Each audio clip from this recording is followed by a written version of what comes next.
Уважаеми представители на медиите, току-що Националният съвет за тристранно сътрудничество приключи днешното заседание, на което бяха разгледани проектите на бюджети на Националната здравноосигурителна каса за 2026 година, на Държавното обществено осигуряване за 2026 година и проекта на Закон за държавния бюджет на Република България за 2026 година. Както неведнъж до този момент съм заявявал по отношение на държавните финанси, не трябва да губим връзка с реалността. Това, което социалните партньори в днешното заседание обсъдиха като предложение за финансовата рамка на Националната здравноосигурителна каса, на Държавното обществено осигуряване и на държавния бюджет, всички се обединихме около оценката, че това всъщност са бюджетите на реалността. Това, което държавата на този етап може да си позволи като приходи и разходи. Обединихме се около това и нашата позиция е тази, че това е една разумна и отговорна спрямо всеки български гражданин позиция и политика, която в момента се провежда в държавата. В тази връзка ние чуваме всяко становище, внимателно разглеждаме всяко предложение, което се дава по трите проекта на закони за бюджетите на Националната здравноосигурителна каса, на Държавното обществено осигуряване и на държавния бюджет.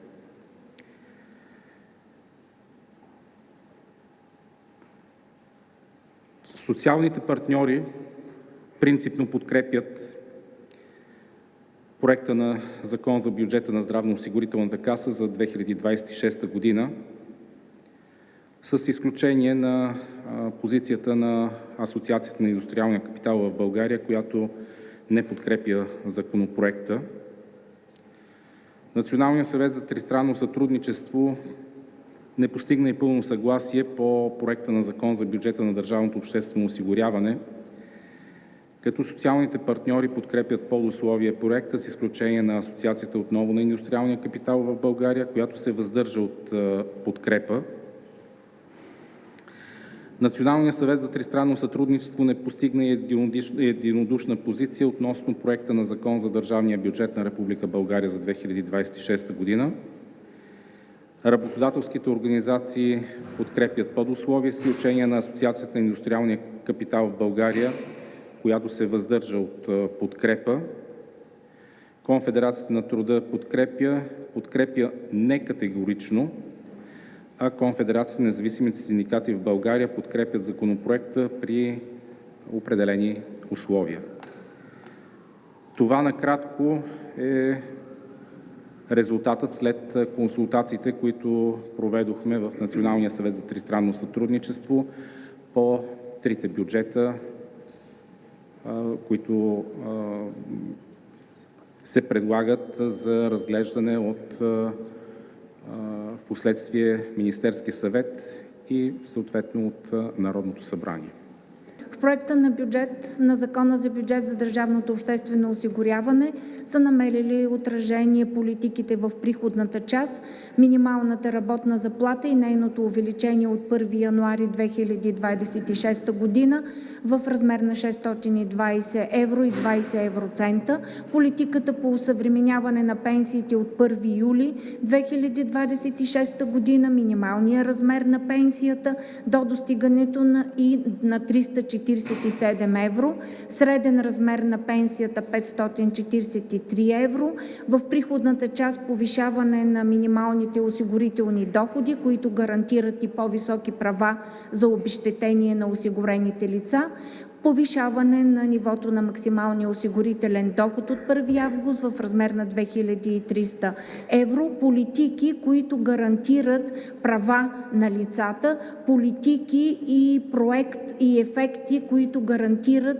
че нито един от правоимащите няма да загуби своя доход и ще бъде подкрепен социално значими и групи, които са в необходимост.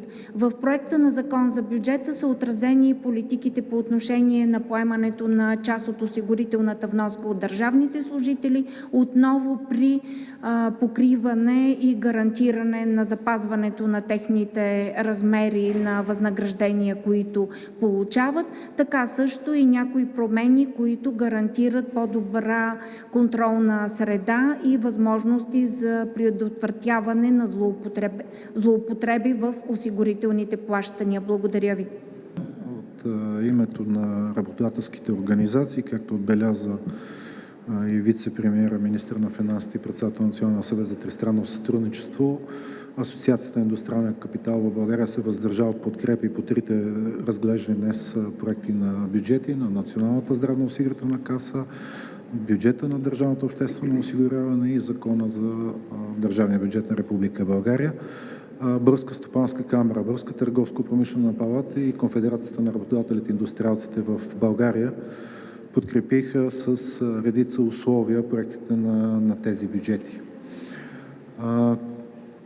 Какви са факторите, които доведоха и отчетохме преди оформянето на позициите ни по трите законопроекта? На първо място, че в момента се изпълняват политики и се формират публичните финанси на основание удължителен закон.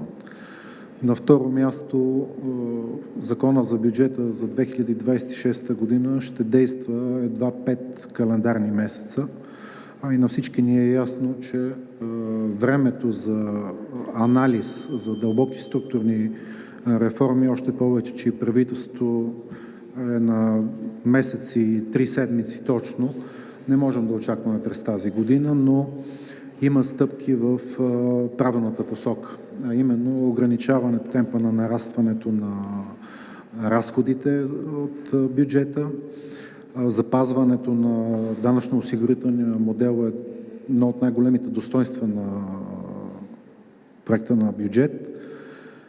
От друга страна, изразяваме всички работодателски организации опасения по отношение на нарастващия дефицит в размер на 5,7% за тази година, 3,8% за следващата. Притеснявани, разбира се, и темпа на растеж на външния дълг и като абсолютна стойност, и като дял от БВП.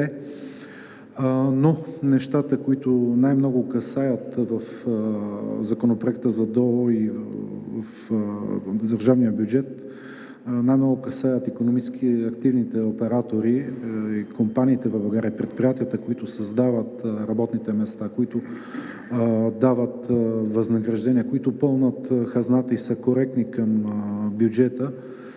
Всъщност за тях се предвижда от 1 август повишаване на максималния осигурителен доход в размер на 2300 евро и повишаване на за различните икономически дейности на минималните осигурителни доходи, като при най-ниската група тя е 12,6%, при най-високите тя стига до 70%. Сами разбирате, че никой от нас не е очаквал тези стойности да бъдат статични и да не подлежат на обсъждане и корекция. Но в буквално последната четвърт или третина дори на годината това увеличение ще се отрази изключително сериозно, като непредвидено такова, особено на малките и средните предприятия. В случай, че тези и максималния осигурителен доход и прегледа на максималните осигурителни доходи бъде от 1 януари 2027 година, ние сме склонни да разговаряме и дори да подкрепим това. Подкрепяме и замразяване действието на член 244 алинея 2 от Кодекса на труда по отношение на начина на определяне на минималната работна заплата. Най-малкото, защото и това ще принуди нас, заедно с социалните ни партньори, синдикатите, много по-бързо да седнем на масата за преговорите и да договорим изцяло нов механизъм за определяне на размера на минималната работна заплата, основан на редица критерии и фактори, които да имат тежест и обективно да позволяват и на предприятията да планират, а и на всеки български гражданин да може да знае в бъдеще какъв би бил размерът на минималния такъв доход. Това, което двете синдикални организации казаха, едва ли трябва да бъде преразказано в 4 часа, много трудно. Ще мога да го кажа накратко, но най-важните неща се опитам да синтезирам. Какво подкрепихме и какво не, господин Донев каза много ясно. Въпросът е защо. Първо, подкрепихме Закона за бюджета на ДОО и двата синдиката заради възможността там най-накрая да имаме движение нагоре на максималния осигурителен доход и на минималните прагове, които бяха замразени или по-скоро нарастването им беше ограничено, да мога така да кажа, само от ръста на минималната работна заплата последните 13 години. Така че никой не е искал да ги договаря, макар че е можело да ги договарям. Ние правихме опити, но очевидно бизнеса нямаше желание да договаряме това. И припомнихме, ако сте чули вътре, че от 2020 година имахме едно тристранно споразумение, което действа 2 години до 2022 година, което бяхме се разбрали и с бизнеса, и с тогавашното правителство, да заменим минималните прагове с минимални работни заплати по икономически дейности, предоговорени съответно в съответните категории персонал. Това не стана, за голямо съжаление. Така че имаме модули, които никой не договаря, имаме несвършени и недовършени ангажименти, които сме се разбрали да направим, но от 2022 година стоят отворени по отношение на това как да договаряме нивата на минималните работни заплати, които да стават, разбира се, минимални такива за дадената икономическа дейност и категория персонал. Второ, по Закона за републиканския бюджет, ние от КНСБ заявихме, че ще подкрепим под условия. 3 условия. Горе-долу по подобен начин и колегите от подкрепа заявиха частична подкрепа или непълна подкрепа, ще сбъркам точния термин, но всъщност най-важните неща, които сме сложили там. В бюджета има и добри неща по отношение на приходните политики, особено действията към хазарта, допълнителни мерки към силата икономика, които трябва да бъдат засилени според нас и някои други. Има мерки, които вие знаете в разходните политики, малко на брой, но все пак от нас подкрепени, а именно ръста на пенсиите, което вече е факт, и 5% от началото на годината ръст на заплатите, които ние си извоювахме, да припомня, никой не го е дал, каза го чиста съвест, някои от вас помнят бюджетна комисия и фартния момент, когато Асен Василев поиска почивка и ние през него де факто предложихме 5%, които станаха факт след това. Така че това е единственото увеличение, което имаме към момента и няма да имаме друго тая година, както се оказва, и ръста на минималната работна заплата, записани вече и в бюджета за 2026 година. И до тук сякаш с добрите новини. Ние имаме своите съмнения и опасения по отношение на разходните политики. Поискахме от Министерството на финансите писмено да видим как и защо се увеличават разходите за издръжка с 1,6 милиарда лева, кои са неплатените разходи за пътно строителство или за каквото там е, стари, нови, и как стигаме до 9,4 близо милиарда евро капиталова програма, която очевидно няма как според нас да бъде изпълнена в оставащите 6 месеца до края на годината, при положение, че към момента сме доста назад в изпълнението й. По данни на Министерството на финансите, ако не се лъжа, 1/3 от тази капиталова програма е изпълнена към края на май. Така че 2/3 да бъдат изпълнени до края на годината ще бъде първо геройство, което няма как да стане, за съжаление. Второ, парите по ПВУ за пето плащане, всички знаем, че са обвързани с 56 реформи, и конкретни стъпки, които парламента трябва да приеме преди да излезе в ваканция. Как ще стане това, също предстои да видим. Така че ние имаме своите съмнения за това и това са двата основни разходни елемента, които са съществени, които са милиардни, да не кажа многомилиардни, 3,5 милиарда евро повече капиталната програма спрямо изпълнението 25-та и, както казах, 1,6 милиарда повече за издръжка. Това е 5 милиарда и 5,1 милиарда повече разходи спрямо 25-та година, които са заложени и които, разбира се, са основната причина да стигнем до 5,7% дефицит, за който тук всички коментираме, че трябва да се направят усилия да бъде намален колкото може. Това са нашите въпросителни и притеснения, наред с това, че и брутният вътрешен продукт, заложен за 26-та година, като че ли е малко занижен, предвид на факта, че инфлацията, с която се борави, ще бъде по-висока. Очевидно през 26-та година вече виждаме, че как вървят нещата. Ще даде допълнителна корекция. Всяка година, между другото, се коригира БВП-то, което е съществено важно по отношение на това, какво се преразпределя, колко данъчни приходи се прогнозират и оттам, като имаш малко повече приходи, влияят и върху дефицита и върху възможността да имаш разходни политики. Не да отменим 244 в Кодекса на труда, както предлага Закона за бюджета. Той не го замразява, господин Митрев. Той предлага отмяната на 244 алинея 2, т.е. обвръзката на минималната работна заплата с 50% от средната. Той предлага отмяната и после казва, че социалните партньори ще се договорят за 27 година нов механизъм, яка милата, яка миларя. Ние казваме, нека първо да се договорим тогава и със съгласието почваме тая договорка, че като се договорим в момента за 27 година, отпада веднага 244 алинея 2. И това според нас е по-справедливо, тъй като в крайна краща дава гаранции, че най-накрая ще се разберем. Второто ни условие е свързано с автоматизмите. Да, ние сме съгласни, и двата синдиката, да отпаднат автоматизмите при определението на работните заплати в специалните закони, където те са написани в момента.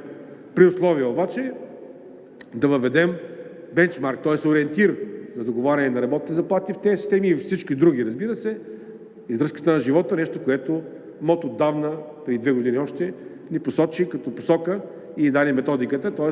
това трябва да го направи НСИ час по-скоро. Между другото, вече министър Ефремова работи в тази посока, поне така ни обясни миналата седмица.